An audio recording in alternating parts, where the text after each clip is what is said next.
The year 2024 marked a shift on Everest that changed the mountain forever, leaving old ways buried deep in the cold snow. When you count the guides and the porters, nearly 1,200 folks were swarming that rock, fighting for space on the razor edge. Every life hangs on the click of a metal gate, a small piece of steel standing between a climber and the long fall down. You spend endless hours melting snow on a sputtering stove, fighting for every drop of water to keep the dehydration from taking you down. Lacing up your heavy boots becomes a battle of will, pulling tight on stiff leather until your fingers burn and your lungs scream for air. Walking in the death zone feels like wading through molasses, with every step costing a piece of your soul under that dark purple sky. A faint green glow on a screen is your only link to the world when the whiteout descends and swallows the mountain whole in silence. Coming down that jagged rock face is just as hard as going up, sliding down ropes that hum with the tension of 1,000 pounds. Your life shrinks down to the rhythm of a rubber mask, praying that the flow of gas does not freeze up when you need it most. Driving a metal screw into the blue ice takes every ounce of strength you have left, turning steel into the frozen heart of the mountain.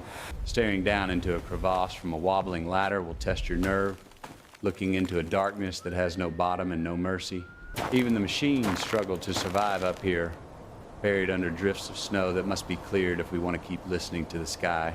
The mountain fought back with avalanches and storms, making the climb a miserable battle for survival where comfort was nowhere to be found on high. A voice crackling over the radio offers a small comfort, a reminder that someone is watching over you from far below the drifting clouds. You trust your life to a mechanical tooth biting into a frozen rope, sliding up inch by inch toward a summit that feels miles away. One slip sends you sliding toward oblivion until you drive your axe into the slope, praying the snow holds enough to stop the long fall. Crossing a bridge of snow over a deep void is a leap of faith, trusting a fragile arch to hold your weight for a moment. The world disappears into a wall of white, erasing the horizon until you are walking through a ghost land with no sense of direction. A loose strap on your spikes can be a death sentence, forcing you to stop and fix your gear with fingers that feel like wood. Huddled inside a canvas shell, you cradle a warm cup like it is a precious jewel, soaking in the heat before facing the cold again.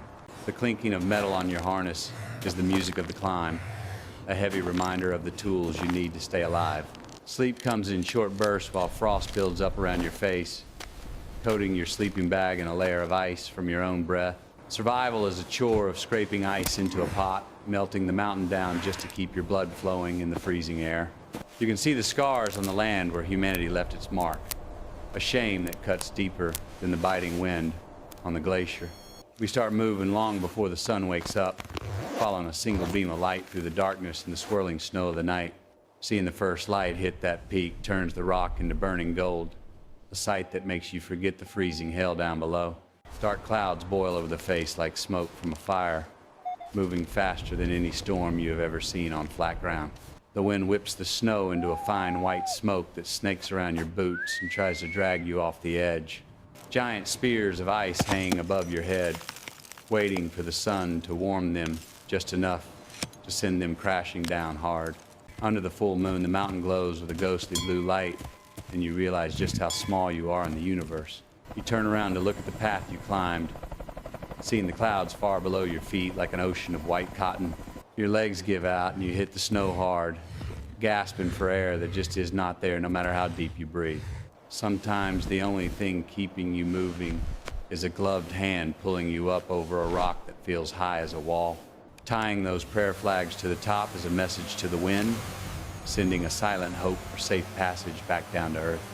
Down in the valley, the government decided enough was enough, rolling out a new set of rules to try and tame the chaos up above.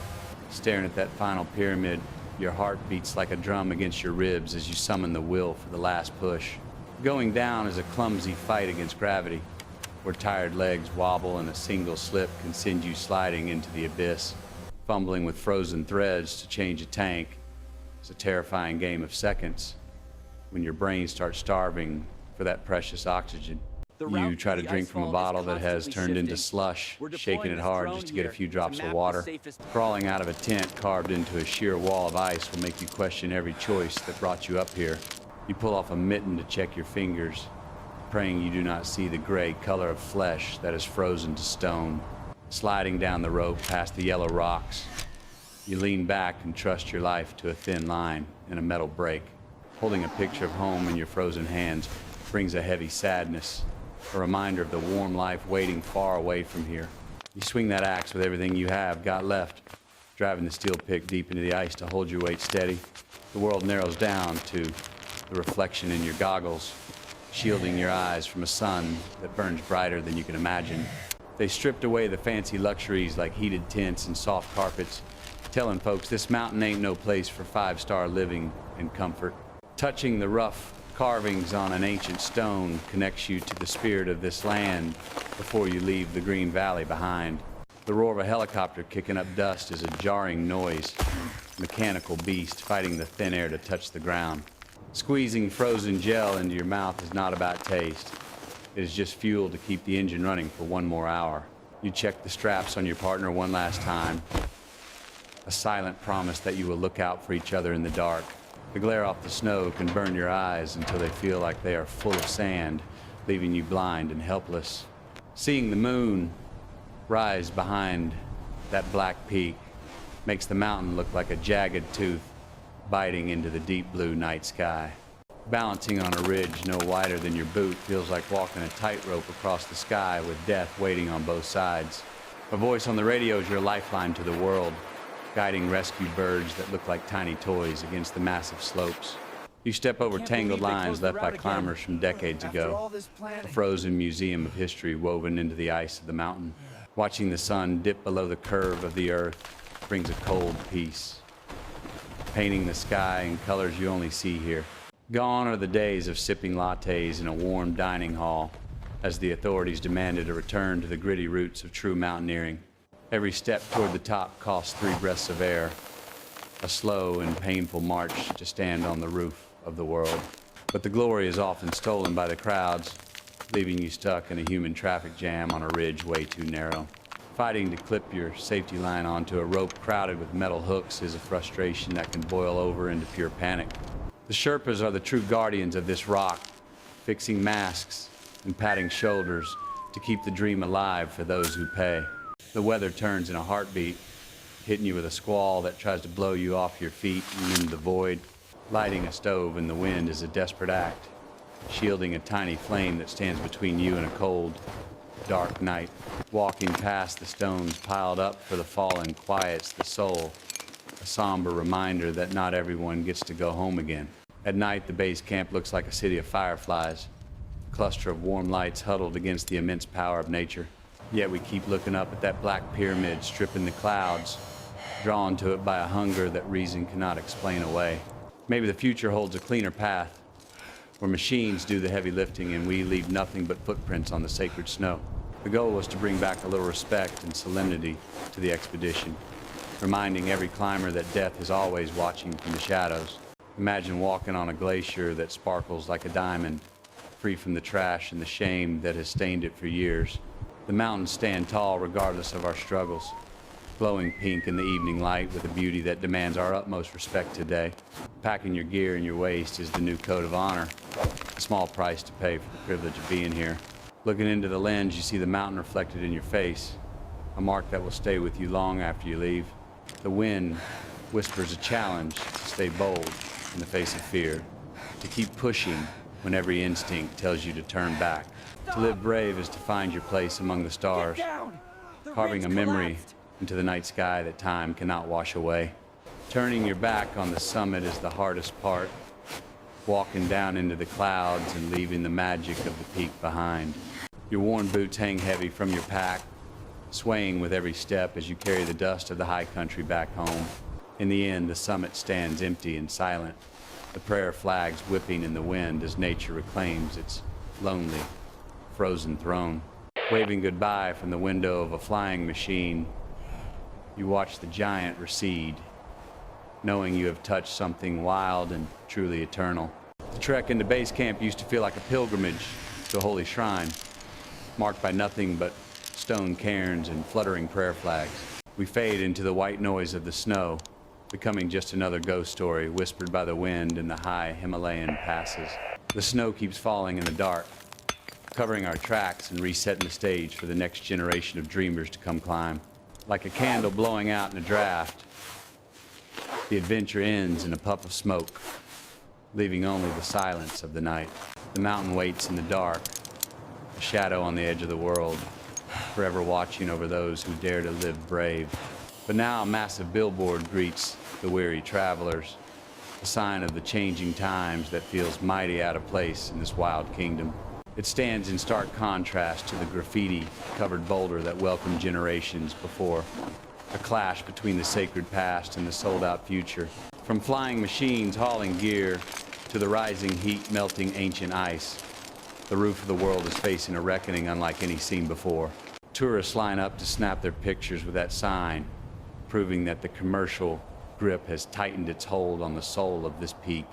There has always been a quiet tension brewing between the Sherpas who carry the heavy loads and the climbers who pay to reach the top. As the years roll on, we see more folks arriving with shiny gear but no respect for the deadly power of this high-altitude world. Experienced guides have just about had their fill of these amateurs pushing their luck on the ice, gambling with lives that are not their own. The government stepped in with a new mandate, requiring every soul attempting the summit to wear a tracking chip stitched right into their down suits. They claimed these little reflectors would help the rescue teams find lost bodies in the snow, but the truth is a whole lot more complicated. It seems like a simple enough fix on paper, a digital pulse calling out from the grave to guide the living to the dead below. But the machines needed to track those signals are heavy beasts, too cumbersome for a man to carry on his back through that thin air. Up in the death zone where the air is scarce, choppers cannot fly, leaving those fancy chips useless when a climber goes missing up high. An expert voice from the mountain said the real solution is for guides to stick by their clients and never leave a man walking alone. Before we trek further into this frozen abyss, you best be warned that what you are about to see is not for the faint of heart. They also laid down the law on how gear gets moved, demanding that local yaks carry the burden instead of flying it in by air. The roar of rotors has been silenced at base camp, forcing expeditions to rely on the strong backs of beasts to haul their heavy supplies.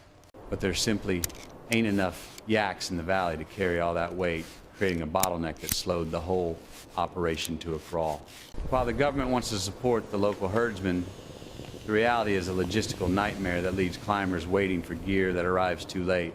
Amidst the struggle with ancient methods, a new player entered the game, with heavy lift drones buzzing through the cold air to carry the load. These flying machines battled the fierce crosswinds high above the icefall, proving they could handle the harsh conditions that would ground a lesser metal bird. They hauled oxygen bottles up to the high camps, sparing human backs from the dangerous work of ferrying life support through the deadly ice maze. On the return trip, those drones carried sacks of waste back down, a small mechanical army fighting to clean up the mess we leave behind.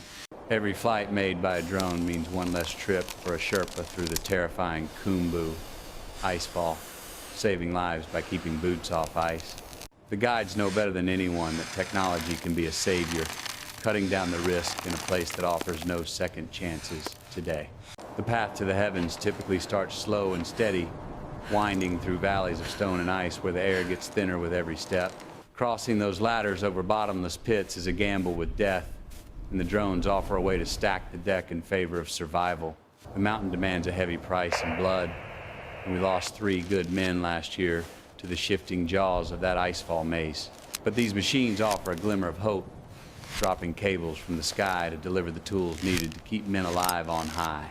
The rules have changed for every climber up here, forcing folks to reckon with the unglamorous reality of human waste in a frozen land. They call them wag bags, a simple foil pouch that has become the new law of the land for dealing with your own filth. You got to carry out what you leave behind, stuffing 20 pounds of frozen excrement into your pack alongside your survival gear and food. For years, the slopes have been stained by the refuse of thousands, piles of waste that just sit there frozen in time and shame. Climbers have turned the South Col into the highest junkyard on Earth, scattering shredded tents and empty bottles across the face of God. It takes a whole lot of grit to dig through that ice and pull out the tattered remains of expeditions that came before us. Among the rubble, you find strange tokens of life, like a frozen bear left by someone who maybe did not make it back down. Climbers spend weeks just trying to catch their breath in this unforgiving land, praying their bodies can handle the crushing weight of that thin air. The army stepped in to haul this burden down, carrying sacks heavier than sin on their backs to cleanse the mountain of our sins.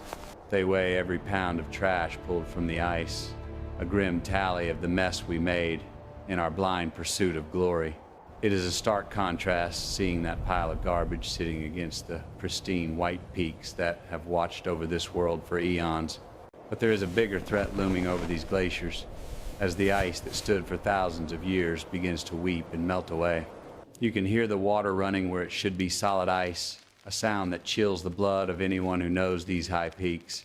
Tempers flare at base camp as the route stays closed, with men staring at notice boards wondering if they will ever climb that rock. Lakes of blue water are forming where solid ground used to be, a sign that the very foundation of the mountain is giving way. Massive towers of ice crash down without warning, sending clouds of white death rolling across the valley to bury anyone standing in their path. The snow is loose and refuses to bind, sliding away under boot soles to reveal the bare and unforgiving rock hiding underneath it all. A special breed of Sherpa fights a losing battle to secure ladders into the melting ice, risking their lives to forge a path through. They push up to the high camps and back down again. A brutal dance with altitude designed to prepare the spirit for the ultimate test. Stepping onto those shaky metal rungs over a bottomless pit takes a kind of courage that borders on madness in this unstable, frozen world. Sometimes the path just ends at a sheer drop, leaving climbers staring into the void where a bridge of ice used to stand tall. The hours drag on inside those canvas walls, a tense game of waiting for the weather to break or the route to finally open. When the call finally comes, a snake of headlamps winds its way up the dark slopes, marching slowly toward the roof of the world. You are shoulder to shoulder with strangers in the death zone, trapped in a slow-moving line that feels more like a cue for doom.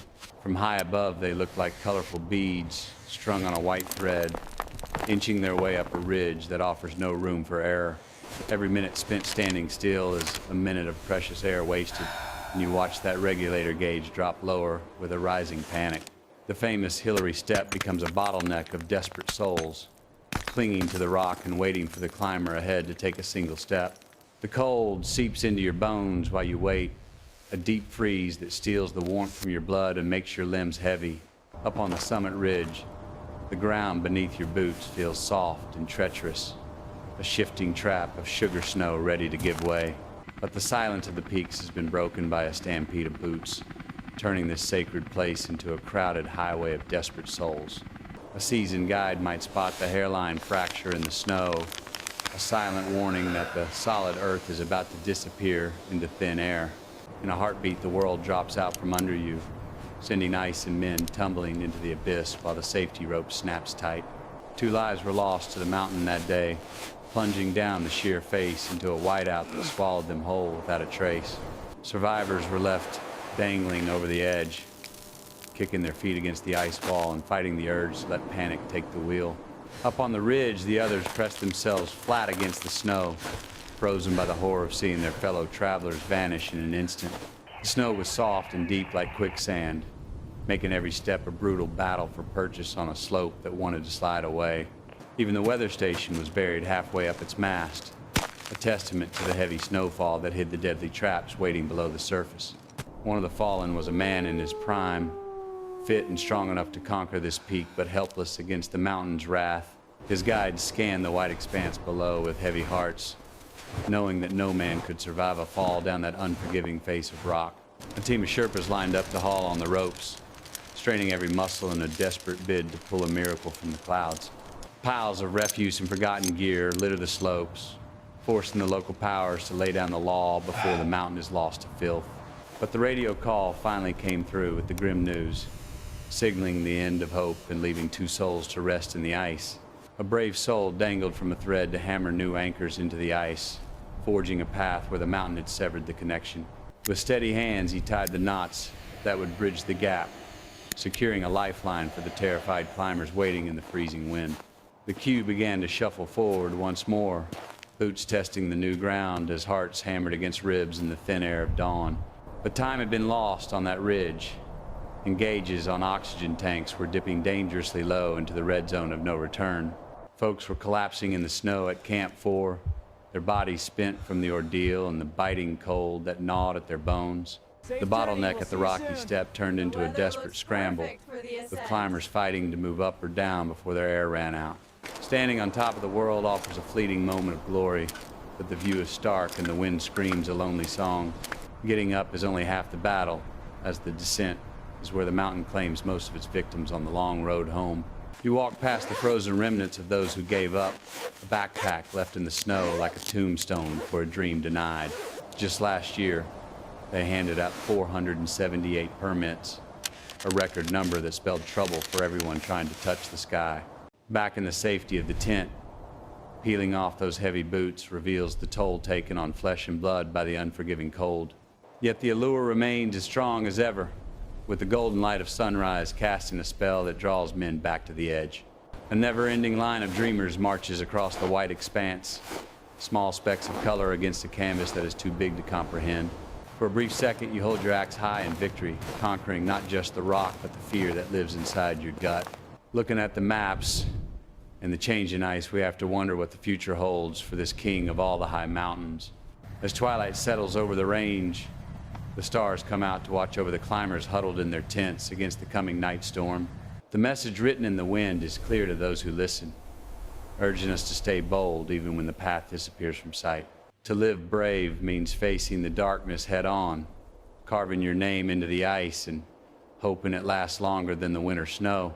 Climbing through the pitch black night, your world shrinks down to the circle of your headlamp and the rhythmic crunch of steel on ice. The tent walls shake violently as the storm tries to tear you from the mountain, a reminder that we are just guests up here,